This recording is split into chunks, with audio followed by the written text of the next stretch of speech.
What if Gouging Fire was in Gen 1 OU?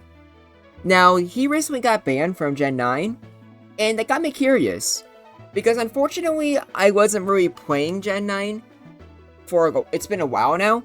I stopped playing a little bit before making these what if videos, but luckily, I think there is a lot to go over here to where I feel like Gouging Fire would be pretty alright, or downright good in Gen 1.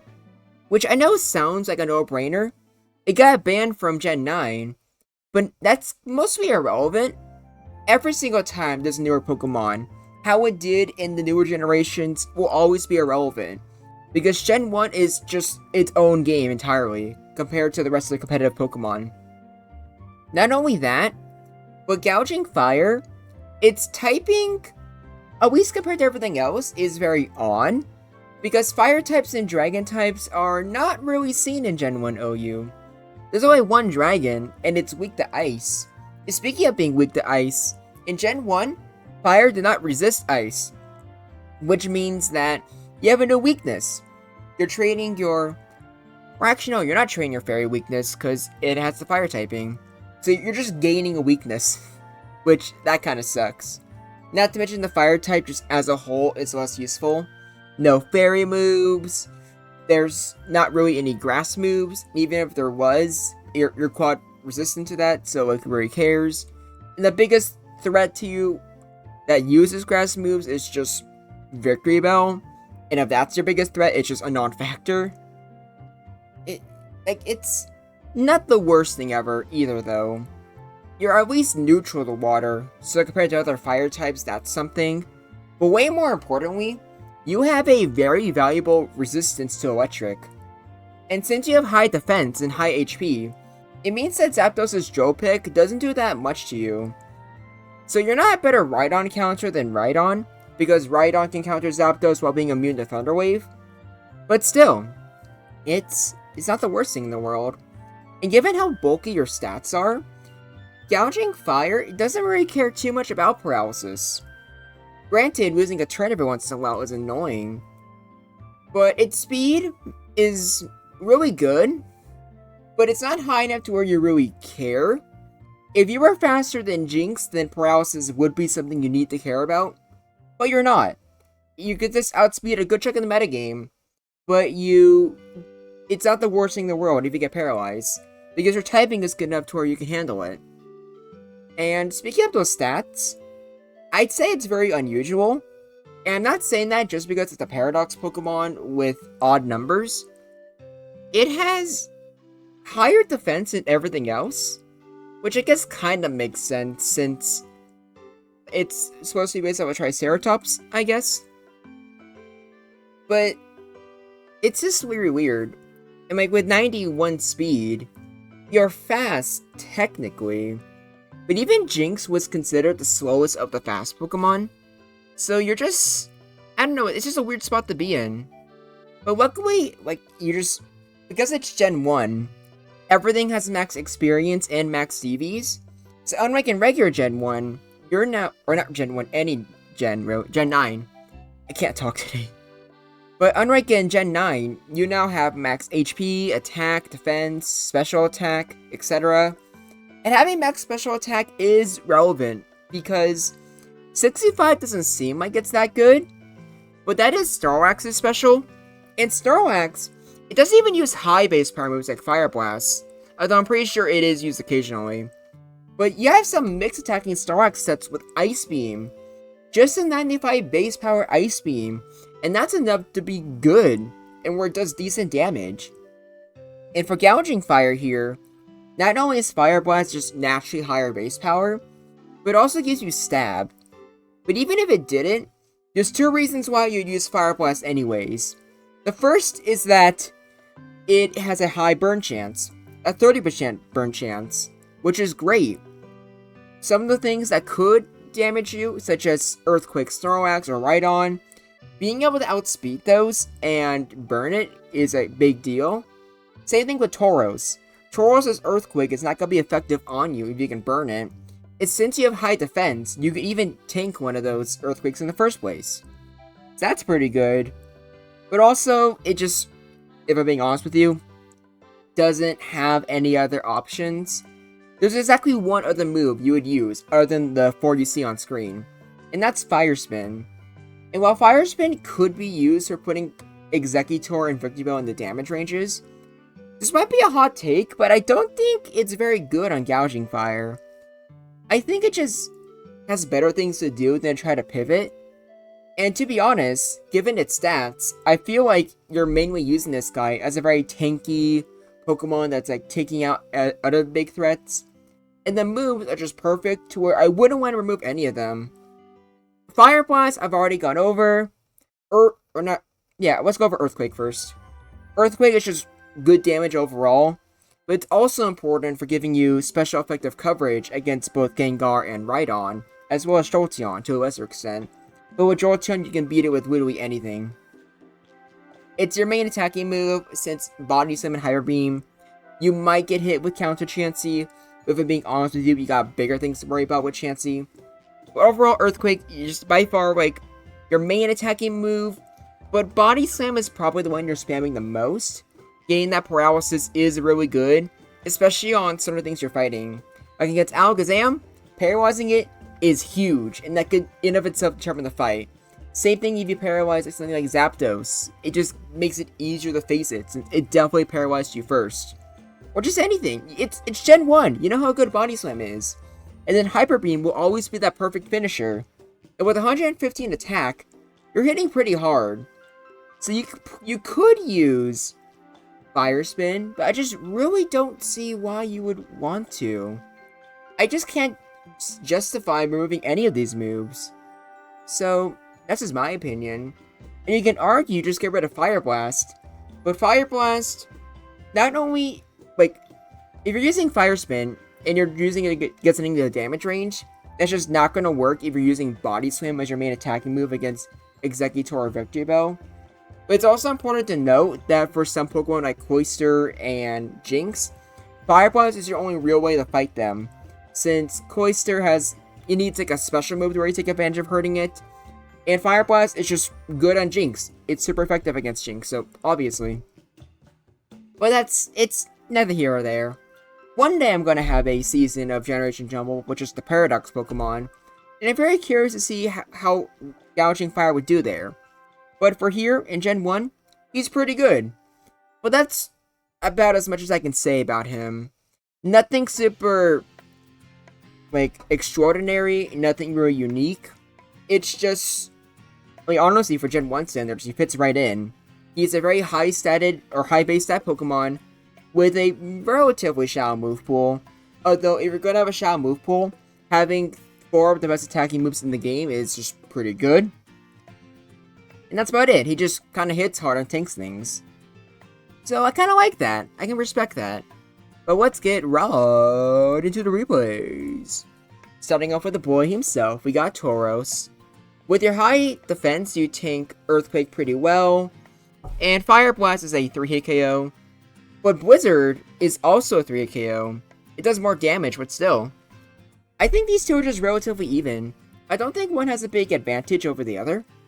Granted, Tauros has a higher crit rate, but at the same time, if Tauros gets burned, it's just kind of useless. So yeah, that's just how that goes. And then with Snorlax. Snorlax really depends on the set, but even then, it also kind of doesn't. Fire Blast is always going to be good against Snorlax, and if it gets that burn, then any physical Snorlax hit just becomes useless. Because Earthquake becomes useless. So even with Reflect, with those instances, you can probably beat Snorlax. However, Fire Blast only has 8 power points and can miss. So it's kind of in the air. I guarantee if I did 100 replays with Gouging Fire versus Snorlax, regardless of the moveset, it would vary a lot. Although I will say, watching this replay in particular, it's really funny because each time Snorlax gets burned and goes to sleep, it still has the attack drop. In fact, each time Gouging Fire attacks, the attack drops even more, so it's just hilarious. I look there. That's a super effective Earthquake that did 4% to Gouging Fire. I love Gen 1 so much, you guys. How does Amnesia Wax do? Well, I'm pretty sure Reflect Amnesia Wax kind of just, like, destroys. However, it is worth noting that when it comes to regular, attacks from Gouging Fire won't do that much, but you do have a high crit rate, so you could rely on that if you need to. But Gouging Fire is probably losing to Amnesia Wax, if I'm being honest with you. Even with a crit like you saw there, it wasn't enough. So, to no one's surprise, it could go either way. I can't say the same about Chansey. Earthquake's only a 3-hit KO, but since Chansey can paralyze and go for soft boiled, I feel like it can pretty much play around that. Gouging Fire needs crits, but I don't think Chansey's the Pokemon that it can rely to get crits on, because as you can see, along with paralysis and healing, Ice Beam is a 3-hit KO. So that's a big problem. And what does that even talk about Reflect Chansey? Because if it's a Reflect Chansey, Gouging Fire really has no shot at all. It needs to get lucky and get a crit, which I personally wouldn't really rely on, but you can do what you want. You can argue this could go either way, but I think bad matchup this sounds right. But it's whatever. Alright, on to the next replay. And the next one is Alakazam. I didn't actually get a chance to show how much Psychic does to Gouging Fire, but I do not think it matters. Because Body Slam, not even Earthquake, hits really hard. So, Alakazam can't just really sit there, rely on special drops or crits. Because Gouging Fire already hits pretty hard. And even without Body Slam, Earthquake is more than enough to really threaten Zam. So, I think this is a pretty good matchup. It's not Gouging Fire isn't really a Pokemon that you could just brute force, unless you're Cloyster, because Cloyster does do a lot of damage with Blizzard, meaning Gouging Fire needs to rely on a crit in order to win, which could happen. Like, Cloyster probably is the one Pokemon where you do care if you're paralyzed, since outspeeding Cloyster is a big deal and could determine if you win or just get completely annihilated. But I think Executor here, I'm not really sure how to rank this. Because after that whole, rant I went on about why Fire Spin isn't worth it, I guess this is still fine. Like, Fire Blast isn't hitting as hard as some other fire types I've gone over, but still a lot of damage to where I feel like Executor probably doesn't risk it. And even with the special drop, I'm sure Body Slam is still more than enough to take on Executor. So I think this is still fine, keeping it as a great matchup. But you can let me know what you think in the comments. But I just know, at least in my opinion, Fire Spin and Gouging Fire isn't worth it. But it definitely has its uses. In fact, I'm pretty sure it's probably the fastest Trapper in the game. I don't know for sure. What I do know is that Gengar here is not doing much to Gouging Fire. Even if it went for Nightshade or Psychic instead, wouldn't have done that much. Also, as you can see there, Gouging Fire can tank the explosion, which, just shows how high its defense is. I cannot talk tonight. I am so sorry about that. Here's Jolteon. Since, like I said before, Gouging Fire doesn't care too much about paralysis, there's nothing Jolteon can really do contribute here. But now that I'm thinking about it, I wonder if Rest on Gouging Fire is worth it. I'm going to say probably not, since, like I said, it just wants to really attack, but something to think about. For Jinx here, I'm assuming it's better to go for Body Slam rather than trying to get a crit on Fire Blast, since if I had to guess, statistically, getting the 30% chance to paralyze is probably more likely than getting that critical hit with Fire Blast. But I don't think it matters. I think it's just up to the person, which move they want to use. But it could go either way, I would say. Same thing with Rhydon.